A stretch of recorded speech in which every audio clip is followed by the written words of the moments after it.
잠언 1장에서 9장은 지혜로운 자가 누구냐. 그래서 정직하게 말하면은 속사람이 변화되고, 그래서 하나님 말씀이 마음판에 새겨지고, 그리고 그 다음에 어떻게 해요? 바로 하나님 말씀을 따라 집을 짓는 자와 같은 겁니다. 그래서 이런 사람들은 흔들림이 없고 변함이 없고, 이것이 참 지혜다, 이렇게 믿음의 길이기 때문에. 그런데 이제 중요한 거는 속사람이 변하지 않는 게 문제입니다. 이게 가장 큰 문제예요. 그래서 오늘 잠언서에서 보면 이 어떻게 보면 가늠하는 이 어리석은 이 장면을 계속 하고 있거든요. 그걸 문자적으로만 보시면은 거기에 치우쳐 버립니다. 그런데 사실은 그것이 상징적으로 의미하는 바가 있습니다. 그것이 뭐냐면 우리의 변화예요. 변화, 내적인 변화. 우리 로마서 10장 10절 말씀에 보면은 사람이 마음으로 믿어 의에 이르고 입으로 시인하여 구원에 이르느니라. 다 아는 구절입니다. 그런데 우리 이제 선교 단체들이 영국의 로버트 산데만이라는 사람을, 이제 그 사람이 주장한 거를 산데만니즘이라고 합니다. 그런데 이 사람은 뭘 강조했냐면 선교 단체 중심으로 이 뒷부분을 강조합니다. 이 앞에 부분이 뭡니까? 사람이 마음으로 믿어 의에 이르고 심령이 변화되는 걸 얘기하는 겁니다. 예수 믿으면 우리가 먼저 본질적으로 바뀌어야 되는 거예요. 회개하고 주님이 나의 주인이 되시고 참 믿음에 거하는, 그것이 시작인데, 이거는 변하지 않고 입으로만 시인하면 구원에 이른다는 얘기를 하는 겁니다. 그래서 이것이 한국교회에 큰 영향을 줘서 마치 나는 아무것도 변하지 않고 내 삶에 내 마음에 동요도 없는 것 같은데 입술로만 시인하면 구원에 이른다라는 착각을 불러일으키게 한 겁니다. 그래서 이거를 산데만니즘이라고 그래요. 산데만니즘. 우리가 이 하나님 섬기면서 진짜 중요한 게 뭐냐면 본질의 변화입니다. 변화. 내가 변하는 거. 내가 깨어지고 내가 회개하고 새로운 사람이 되고 속사람이 완전히 달라지고, 그래서 내가 먼저 새로워지는 가운데 그 다음에 뭐예요? 입으로 시인이에요. 그러니까 똑같은 거 똑같은 시인하는 것 같은데 완전히 다릅니다. 속이 변화된 가운데 시인하는 것과 전혀 변하지 않은 가운데 시인하는 것과 다릅니다. 오늘 시인이 9장에서 바로 그 얘기를 하고 있는 겁니다. 완전히 하나님 앞에 초청을 받긴 받았는데 변화돼서 속사람까지 변화돼서 하나님 앞에서 어떻게 반석의 집을 짓는 믿음의 길을 걸어가는 사람이 있는 반면에 세상의 소리에 귀를 기울여서 초청은 받긴 받았는데 하나님의 말씀 가운데 있긴 있는데 속사람은 전혀 변화됨이 없이 어떻게 해요? 겉닦지만 마치 도금한 것처럼 겉닦지만 말씀을 쫓아서 시인한 것 같은데 실제로는 어때요? 미련한 짓이라는 건. 왜요? 비가 오고 바람이 불고 창수가 나면 무너짐이 심해지는 겁니다. 하나님 믿는 것 같은데 결정적인 순간에 보면 고개를 깨우거립니다. 저 뭐지? 이렇게 됩니다. 왜요? 처음서부터 어떻게 해요? 이 속사람이 변한 적이 한 번도 없기 때문에 그래요.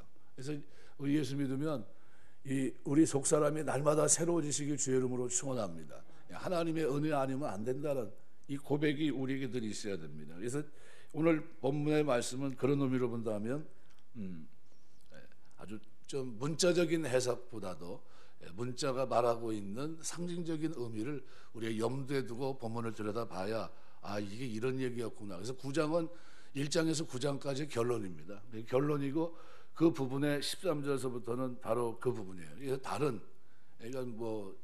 다른 이 요청을 하는 거죠. 미련한 자의 요청. 근데 이 미련한 자의 요청은 뭡니까? 그냥 기분만 좋으면 되는 겁니다. 그래서 여기 가짜들은 보통 뭘 어떻게 얘기하냐 하면 정직한 길을 걷지 않고 쉽게 성공할 수 있는 길을 택합니다. 중국에 가면 유명하잖아요. 짝퉁 시장. 그 짝퉁 시장 이게 가짜인 거 탄로내면 어떻게 다 뺏깁니다. 그걸 통해서 벌어놓은 것도 마찬가지입니다. 다 토해넣게 돼요. 망하게 됩니다. 하나님의 백성들 중에 이런 미련한 장수꾼이 생겨나면 어떻게 됩니까? 말려야 되겠죠. 그거 그렇게 하면 안 되는 거야. 신앙생활 그렇게 하는 거 아니야. 얘기해야 됩니다. 그런데 잠언에서 특별히 본문에서는 이런 미련한 계집이 초청하는 것으로 본문을 이렇게 비유하고 있습니다. 그러니까 13절에 보시면 미련한 여인이 떠들며 어리석어서 아무것도 알지 못하고, 정체는 뭡니까? 미련한 계집의 정체. 음탕한 여인으로 우리가 보통 생각합니다. 물론 세상에서 가장 어리석은 여자가 음탕한 여자입니다. 문자적인 해석이 그래요. 왜냐하면 이런 여자들은 자신의 비참한 결과를 알지 못하기 때문입니다. 미련한 여자들은 당장은 남자들이 좋아한다고 자기를 따라다니지만 실제로는 인간의 정욕이 가지는 무서운 힘을 모르는 겁니다. 이런 여자들은 아무것도 모르면서 많이 아는 것처럼 떠들고 있다, 이런 말입니다. 그런데 미련한 여자는 세상에만 있는가? 그게 아니라는 게 하나님의 교회에도 있다는 거예요. 하나님 백성들 안에 있다는 겁니다. 이 미련한 여자는 하나님을 믿는다고 하면서도 말씀을 붙들지 않고 편하게 믿는 지혜를 말합니다. 나는 변하지 않는 거예요. 이 무당을 섬기면 어떻게 한다고 그랬습니까? 나는 변할 필요가 하나도 없어요. 뭐만 하면 됩니까? 복채만 넣어주면 돼요. 이런 식으로 믿으면 안 된다는 겁니다. 이 속사람이 변해야 돼요. 우리가 하나님 앞에 나갈 때 나의 본질 자체가 바뀌게 되시길 주의 이름으로 축원합니다. 바뀌어야 돼요. 하나님께서 우리에게 요구하는 중요한 것은 우리가 하나님의 말씀으로 변화되는 거예요. 내가 변화되는 겁니다. 다른 사람이 아니라 내가 먼저 변화되는 겁니다. 우리 안을 말씀으로 충만히 채워서 우리를 질적으로 완전히 다른 사람으로 만드는 것, 그죠? 새로운 길을 걷는 것, 이게 하나님의 지혜입니다. 그런데 많은 경우 겉으로만 하나님의 백성들이 부흥됩니다. 이게 무슨 얘기냐면 하나님 말씀이 우리 안에서 화학적인 변화를 일으킨 것이 아니라 단순히 듣고 기분만 좋은 상태입니다. 그러니까 세상의 자랑이나 세상 것으로 우리가 겉포장을 많이 합니다. 하나님의 백성들이 이것을 너무나 좋아하는 이유는 나의 내면은 변하지 않고도 세상의 것은 손해보지 않고 오히려 세상적으로는 더 성공하고 유명해지고 자기들의 생각과 이 세상이 얘기하는 얘기와 똑같은 거예요. 비슷합니다. 그래서 이것을 가지는 무서운 함정은 우리 자신의 가치가 전혀 변하지 않는다는 게 하나님 앞에 본질적으로 바뀐 적이 한 번도 없어요. 그러니까 하나님 말씀을 우리 안에 채우고 그 다음에 그 말씀을 통해 연단 받아야 됩니다. 연단, 그죠? 이 말씀이 진짜 그런지, 이것이 나에게 진짜 생명의 말씀인지, 이게 연단 받아야 점검으로 변하는데, 근데 연단은 안 받아요. 겉에만 하나님 말씀을 발라놓기 때문에 그 가치는 말 그대로 여전히 변한 적이 없습니다. 이런 미련한 지혜가 얼마나 인기가 있는가 하면 참된 지혜보다 더 인기가 있고 그것이 진짜 지혜로운 것처럼 보입니다. 그래서 14절 15절에 보시면 자기 집 문에 앉으며 성읍 높은 곳에 있는 자리에 앉아서 자기 길을 바로 가는 행인들을 불러 이룬, 자기 길을 바로 가는 사람들을 불러 이룬다고 그럽니다.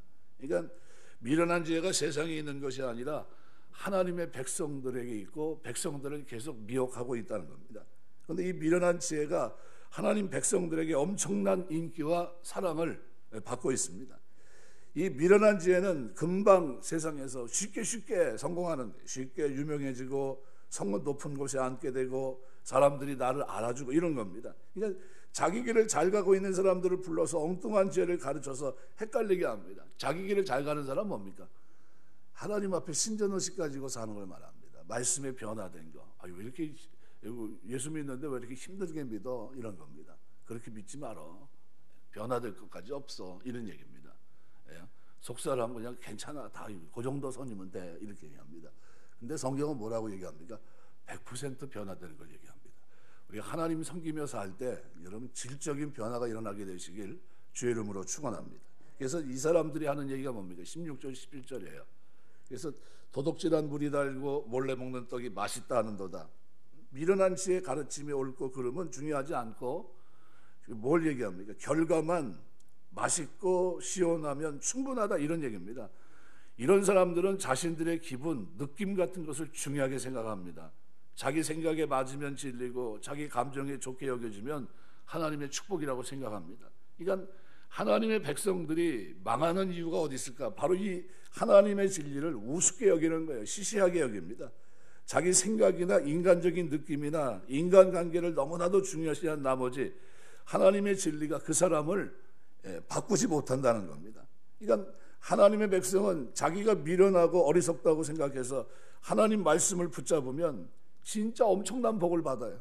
하나님 말씀 안에서 얘기한 대로, 그죠? 오늘 다윗이 솔로몬에게 얘기한 대로 그 말씀의 인도, 말씀의 가르침 속에 있으면 어마어마합니다. 그것이 나를 변화시키면 하나님을 경외하는 지식에 이르고 하나님 아는 삶을 살아가면 엄청난 축복을 받는데 그게 아니라 그쪽으로 기울어지지 않는다는 게, 우리가 하나님의 어마어마한 복을 받는 축복의 사람 되시길 다 주의 이름으로 축원합니다. 그러니까 사람들은 그런데 좀 쉽게 좀 연단받지 않고 내 내면의 세계도 그냥 내면 적당한 선에서 이렇게 자꾸 마무리하려고 합니다. 근데 다른 사람에게 인정받고 뭐 이런 세상에서의 사람이 나를 알아주고 이런 건 잘못된 겁니다. 그래서 하나님의 말씀의 가치를 인정하는 것이 필요합니다. 이게 우리에게 진짜 중요한 건 뭡니까? 성경에 뭐 부자기 때문에 하나님께 이런 얘기가 없습니다. 그죠? 하나님이 우리에게 어떻게 해요? 부한데도 불구하고 하나님을 경외하는 사람이 되기를 원하시는 겁니다. 여러분 자녀가 있는데 자녀들이 어떤 사람이 되기를 원하십니까? 성공하기를 원하세요. 그죠? 근데 성공하지만 누구와 관계 속에서, 아버지와의 관계 속에서, 변화된 속에서 성공하기를 원하는 겁니다. 우리가 그런 분명한 입장을 갖지 않으면은 금방 무너져 버립니다. 그래서 여기 이 도둑질한 불, 이건 뭡니까? 자기 갈증을 채워주지 못하는 거예요. 계속 몰래 먹는 떡은 어떻습니까? 그건 말 그대로 체하는 겁니다. 그러니까 죄는 중독성이 있어서 반드시 어떻게 해요? 드러나게 돼 있다는 거, 들통나게 돼 있고 먹은 것을 다 어떻게 해요? 토해내게 돼 있다는 거예요. 그래서 18절 말씀에 오직 그 어리석은 자는 죽은 자들이 거기 있는 것과 그의 객들이 스올 깊은 곳에 있는 것을 알지 못한다. 이것이 인간의 지혜를 따라가는 자는 결국 어떻게 됩니까? 무너진다는 거예요. 하나님의 지혜로 내 속을 바꾸는 사람은 하나님이 주시는 축복 속에서, 하나님 주고자 하는 영생에서 흔들림이 없는데, 그런데 그게 아니라 세상 지혜를 쫓아가면 망한다는 거예요. 이런 사람은 죽은 자들이 거기에 수두룩하다는 것을 모르고 있습니다. 여기 죽은 자란 자기보다 먼저 이 길을 걸어간 사람이에요. 이 사람이 누굴까요? 구약으로 말하면 발람 같은 사람이에요. 발람. 선지자인데도 어떻게 해요? 속사람이 변하지 않은 사람이에요. 이제 하나님 백성을 축복해야 되는데 축복합니까? 안 해요. 돈과 하나님 겸하여 섬길 수 없느니라. 근데 그에게 만몬이 뭐예요? 재물에 대한 유혹이 결국은 자기 영혼을 망가뜨리잖아요. 하나님 앞에 심판을 받게 하고. 그게 뭐예요? 속살은 변하지 않은 겁니다. 변하지 않았기 때문에 그런 거예요. 그러니까 교회 목사니까 변한 겁니까? 그렇게 생각하시면 안 돼요. 목사 중에서도 변하지 않은 사람 많습니다. 내가 교회 직분 받았으면 변한 겁니까, 속이? 그런 게 아니에요. 그런 거하고 전혀 상관없는 겁니다. 그래서 우리가 이 신앙생활하면서 굉장히 중요해요. 내가 내 속이 변하는 게. 여러분, 우리 심령이 여러분 날마다 새로워지게 되시길 주의 이름으로 축원합니다. 말씀으로 채워서 풍성하게 하고, 그것이 기초가 돼서 뭐예요? 반석에 흔들림이 없는 집, 견고한 집을 저 영원한 생명을 주시는 그 길로 가는데 부정함이 없어야 됩니다. 그래서 그 길을 따라가다가 먼저 온 사람들이 다 죽었어요. 그 집 지하실 빛이 바로 음부인데 죽은 자들이 수두룩하다는 겁니다. 우리가 겉만 도금한다면 세상의 시험을 이길 방법이 없습니다. 예수님이 겉만 하나님 말씀으로 도금하고 나오셨습니까? 이 땅에 오셨어요? 그러지 않았습니다. 어떻게 해요? 그 속에 하나님의 말씀으로 차고 넘쳐요. 건들면 뭐가 나옵니까? 하나님의 말씀, 하나님의 뜻, 그것만 튀어나옵니다. 그러니까 우리가 시험이 올 때 다 벗겨지게 되어 있는데, 우리가 하나님의 말씀으로 충격을 받고 하나님을 두려워할 때 우리는 오늘 9장에서 말하는 대로 하나님의 7 기둥이 떠받치는 성전으로 지어지고, 뭐로요? 진리 가운데, 새로운 가운데 지어진 성전을 말합니다. 그리고 하나님의 모든 하늘의 축복과 능력으로 우리를 넘치도록 축복해 줍니다. 이제 내가 취하려고 쫓아갔던 걸음과 세상 지혜를 쫓아갔던 것과 하나님 안에서 만들어진 축복은 다른 거예요. 본질적으로 다른 겁니다. 왜요? 결과도 좋기 때문에, 영원한 것이기 때문에 흔들림이 없고, 이거는 뭐예요? 다 갖는 겁니다. 다. 말 그대로 영혼과 관계된 구원, 영생도, 하나님이 영원한 생명도 가지게 하는 것뿐만 아니라 이 땅에서도 하나님의 축복 속에 거하며 누리기만 살게 합니다. 오늘 우리 이 새벽에 참여한 여러분들의 삶 속에 이런 축복이 있게 되시길 주의 이름으로 축원합니다. 시인 윤동주, 아마 모르는 사람이 없을 겁니다. 이 사람이 얼마나 사람들에게 인정을 받는데, 근데 사람에게 인정받기보다는 그 사람을 인정하는데 꼭 잣대가 있습니다. 이 사람이 독립운동을 많이 했나요? 이런 게 없어요. 아무것도 한 게 없습니다. 예. 그냥 말 그대로 공을 세워서 이 사람이 유명한 게 아닙니다. 29살 나이 젊은 나이에 이제 죽게 돼요. 일본 감옥에서 생체 실험 당하면서 불운하게 죽습니다. 근데 그분은 이렇게 얘기해요. 하늘을 우러러 한 점 부끄러움 없기를 바라는 아주 순수한 시인의 삶을 살아갑니다. 그러니까 하나님은 우리가 이 땅에서 큰 일을 행하고 역사에 남을 인물이 되길 원하지만 그보다 앞서서 부끄러움을 알고 깨끗하고 순결하고 거룩한 삶을 살기를 더 원하신다는 거예요. 그러니까 우리 속 사람이 변하지 않으면 그 나머지는 다 뭐예요?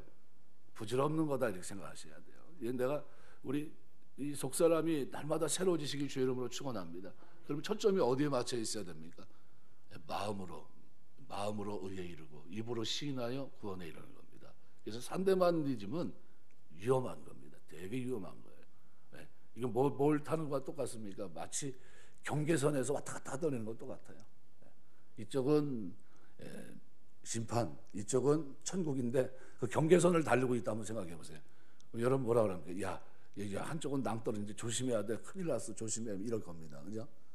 그건 굉장히 위험한 거리라는 겁니다. 그래서 오늘 시인은 잠언을 통해서 바로 그 얘기를 하고 있는 겁니다. 지혜와 어리석음을 비교하면서 지혜가 뭐냐? 말씀으로 내 속사람이 완전히 바뀌고 그리고 말씀으로 7기둥과 같은 아름다운 성을 쌓는 것과 같다는 거예요. 견고하게 말씀을 지켜 행하고 뭐부터요? 변화된 속사람이 근거가 돼서 살아가는 삶을 말합니다. 그게 지혜다. 그러나 어리석은 뭐예요? 속사람은 단정되지 않고 변화된 적이 한 번도 없는데, 그죠? 그래서 마태복음 보면 주여 주여 하는 자마다 다 천국에 들어갈 것이 아니요 내 아버지의 뜻대로 들어간 자라, 그죠? 행하는 자라에 들어가리라. 그죠? 내 아버지 뜻대로 행한다 했을 때 아버지 뜻이 뭡니까? 예. 하는 말씀으로 우리가 변화되는 거, 회개하고 새 사람 되는 겁니다. 그리고 어떻게 해요? 하나님 뜻 붙잡고 사는 겁니다. 본질이 굉장히 중요해요. 그래서 그런 거. 그래서 예레미야 6장에 보시면요. 15절에 12절에서부터 보면 6장 15절 이렇게 말합니다. 그들이 가증한 일을 행할 때 부끄러워하였느냐? 아니라 조금도 부끄러워하지 않을 뿐 아니라 얼굴도 붉어지지 않았느니라. 그러므로 그들이 엎드러지는 자와 함께 엎드릴 것이라. 내가 그들을 벌하리니 그때 그들이 꼬꾸러지리라. 여호와의 말씀이니라. 벌받을 이스라엘 백성들, 바벨론으로 끌려가야 될 백성들을 평가할 때 그들이 어떻게 속사람이 변화되지 않았음을 얘기합니다. 그래서 11절에 이렇게 얘기해요. 10절서부터 내가 누구에게 말하며 누구에게 경책하여 듣게 할꼬. 보라, 그 귀가 할례를 받지 못하였으므로 듣지 못하는도다. 보라, 여호와의 말씀을 그들이 자신들에게 욕으로 여기고 이를 즐겨하지 아니하니 그러므로 여호와의 분노가 내게 가득하여 참기 어렵도다. 그것을 거리에 있는 아이들과 모인 청년들에게 부으리니 남편과 아내와 나이든 사람과 늙은이가 다 잡히로다. 내가 그 땅 주민에게 내 손을 펼 것인즉 그들의 집과 밭과 아내가 타인의 소유로 이전되리라. 여호와의 말씀이니라. 이는 그들이 가장 작은 자로부터 큰 자까지 다 탐욕을 부리며 선지자로부터 제사장까지 다 거짓을 행함이라. 그들이 내 백성의 상처를 가볍게 여기면서 말하기를 평강하다 평강하다 하나 평강이 없도다. 그들이 가증한 일을 행할 때 부끄러워하지 아니하였느니라. 부끄러워하였느냐? 아니라 조금도 부끄러워하지 않았을 뿐 아니라 얼굴도 붉어지지 않았느니라. 그러므로 그들이 엎드러지는 자와 함께 엎드러질 것이라. 내가 그들을 벌하리니 그때 그들이 거꾸러지리라. 여호와의 말씀이니라. 이거 중요한 건요, 변하는 겁니다. 교회가 목사가 됐든 장로님이 됐든 권사님이 됐든 누가 됐든 진짜 중요한 건 속사람의 변화입니다. 우리 하나님 앞에서 날마다 새로워지시길 주 이름으로 축원합니다. 그리고 그 말씀 변화된 중심으로 마음으로 믿어 의에 이르고 입으로 시인하여 구원에 이르는 겁니다. 마음으로 믿어 의에 이르는 이것이 먼저 선행돼야 된다는 거예요. 나는 변하지 않으면서 나는 새로운 적은 없고 나는 회개한 적이 한 번도 없는데 어디 모양만 입술로만 주여 주여 한다고 해서 될 문제가 아니라는 거예요. 절대 그런 일은 일어날 수 없다는 겁니다. 하나님을 만홀히 여김 받지 않습니다. 하나님을 속일 수 있는 피조물은 이 땅에 존재하지 않아요. 절대 그렇지 않습니다. 우리가 잠언서에서 얘기하고 있는 이 내용, 그래서 우리가 참 지혜, 그죠? 하나님을 바르게 알고 하나님을 경외하는 자리로 가는 그 지혜가 저와 여러분의 삶 속에 늘 충만해서 반석의 집을 지은 것 같이 견고한 아름다운 이와 같은 집을 지어가는 여러분의 지혜가 여러분의 삶 속에 걷는 걸음 속에 믿음 생활 속에 있게 되시길 주의 이름으로 축원합니다. 기도하겠습니다.